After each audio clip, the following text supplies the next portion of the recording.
going, YouTube? Siege Gaming here. Today we're just going to be covering the 11.3 update content. It's going to be a short video, but I just wanted to give you guys a heads up on what's coming. So first off, we got the new hero, Runka, I think is how you pronounce her name. And you can watch her preview on their website. It's on YouTube. She's going to be an Earth Warrior, and she's going to be a Scorpio, so you can get all your stuff ready if you would like. Overall, she goes through the skills here. So skill 1, she throws a dagger at the enemy with a 50% chance to inflict 2 bleeding effects for 2 turns. A successful attack, 50% chance to activate Expose as an extra attack. That's pretty interesting, honestly. I feel like generally she's going to be a pretty big threat to barrier people, like kind of like a green Opsig, honestly.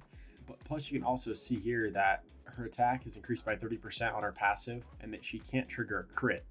And when the target is granted a barrier, increases combat readiness by 5%. So truthfully, if this is 5% each person, or actually 10% at max, that's going to be a 40% CR push if like a FCC is on their team. Like, that's kind of busted. So we'll have to see if that's for every unit. But skill 3, I'll read after awakening. After increasing attack of the caster for 2 turns, runs up to the enemy to attack. When the enemy is defeated, inflicts instinction, and it is a defense pen when the person has a barrier. So this is pretty interesting. I think this could be a pretty big threat to the meta. There's a little bit of barriers, plus with the new protection set, not too popular quite yet, but you never know, it could change. So that's pretty interesting. I think I'm definitely gonna pull for her. Maybe not a must pull because she's not a limited for you guys, but yeah, I probably wait a week. I'll release a video on her and go and watch that. It's gonna be posted probably tonight, honestly. So awesome. Her artifact increases attack of all allies by 5%, and when max, it increases the hit chance of the caster by 20%. That's pretty interesting. It's kind of like a Warhorn, which is pretty nice. Yeah, it's warrior exclusive, so that'll be interesting. We got a new special side story.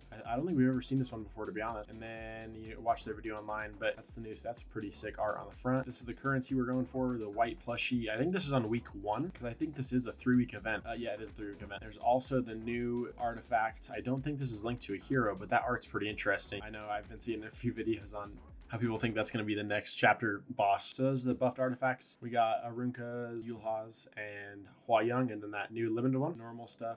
This is new though. So the Shrieking Passage, like the final stage that you can farm all the currency on. So apparently players will select answers to given questions. Players can weaken and defeat the enemies when they select the right choice. So from what I'm getting is that on these stages, like what you see here normally, it'll give you a question to answer, I guess. If you answer it right, the mobs will have paralyzation, basically greatly decreases attack and increases damage suffered. If you get the wrong choice, it's the opposite. So that's pretty interesting. I wonder, that could help newer players complete hell, which is, I think that's honestly pretty smart. And you got the regular Goblin Shrine, all that kind of stuff. Go down here. So this is where we're going to be able to buy the Seal of Capture artifacts, which looks interesting. It doesn't look too good, but it's not I'm saying it's bad, but this is all the stuff I'm assuming for Runka. I think that's how you pronounce it. Yes, a new background that looks pretty cool, and just some other gifts, exchanges, typical event stuff. This is the new artifact. When a non-critical hit is made after using a basic skill, has a 100% chance at max to burn the target for 2 turns.